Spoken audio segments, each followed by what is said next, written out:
আসসালামু আলাইকুম। কেমন আছেন আপনারা? আশা করি সবাই ভালো আছেন। আলহামদুলিল্লাহ আমি ভালো আছি। আজকে রান্না করব কচুর গাড়ি দিয়ে চিংড়ি মাছ দিয়ে ঝোল।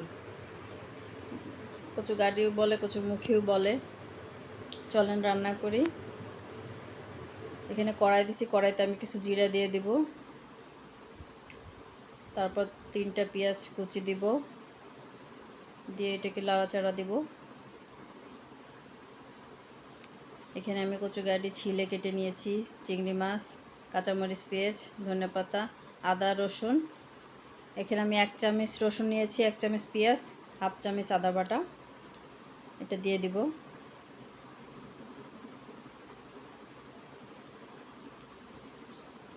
দিয়ে এটাকে ভালো করে একটু কষায় নেব।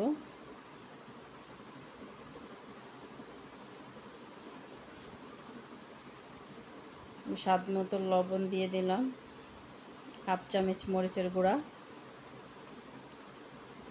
1/2 চামচ ধনের গুঁড়া, 1/2 চামচ হলুদের গুঁড়া।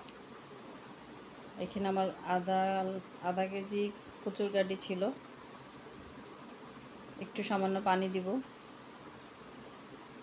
নিচে না লেগে যায়।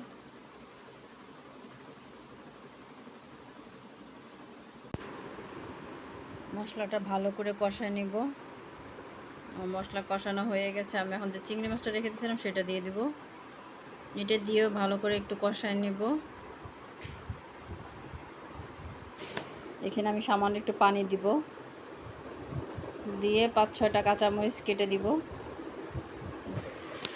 দিয়ে ভালো করে নেড়ে চেড়ে এটাকে আমি আর একটু কষাবো।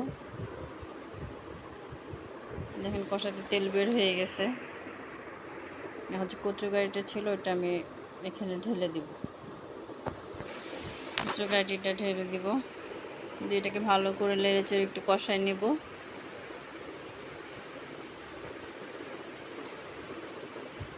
এরকম করে খেয়ে দেখবেন, খুবই মজা লাগে। এর আদা যে আবার সেদ্ধ করে ছিলে তারপর রান্না করা যায়, সেটা আবার একটু বেশি আঠা আঠা হয়ে যায়। এটা আবার একটু অত আঠা আঠা হয় না, খেতে দারুণ লাগে। দুইটাই ভালো লাগে, দুই ধরনের মজা। আমি এখানে গরম পানি দিয়ে দিলাম 2 মগ। 1 মগ দিয়েছি, আমি আর 1 মগ পানি দিব।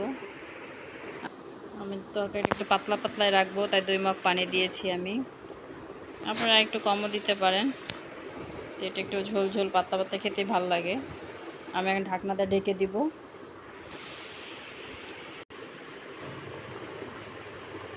কচু গাড়িটা একটু লাড়া দিব, এখনই হয়ে গেছে অনেকটা। কচু গাড়িটা অনেকটা সিদ্ধ হয়ে গেছে। আর কিছু সময় চুলার উপর রাখবো, পরে নামায় ফেলবো। আমি লবণটা একটু টেস্ট করব।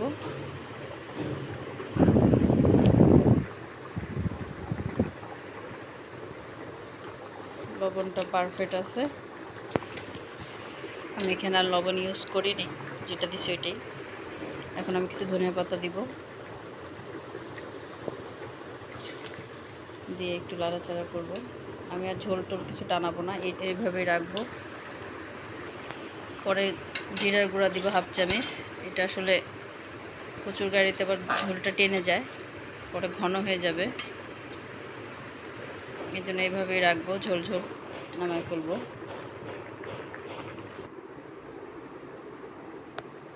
বাটিতে ঢেলে নিব। কচুর গাড়ির কালারটা দেখতে অনেক সুন্দর হয়েছে, খেতেও দারুণ লেগেছে।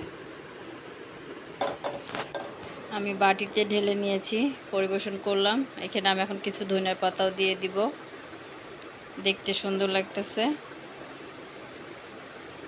খেতেও খুব মজা হয়েছে। অবশ্যই ট্রাই করবেন বাসায়। আমার হাজব্যান্ড তো সহজে রান্নার প্রশংসা সে করে না, খালি দোষ খুঁজে খুঁজে বের করে। তো আজকে আমি 2 আইটেমটা রান্না করছি, একটা কলা, একটা কচুর গাড়ি। 2টা তরকারি তার কাছে খুব ভালো লাগছে, সে খুব প্রশংসা করলো আজকে। তো আমার কাছে ভালো লাগছে, আপনাদের ভালো লাগবে। ট্রাই করবেন। লাইক, শেয়ার, কমেন্ট, সাবস্ক্রাইব করে দিবেন। আল্লাহ হাফেজ।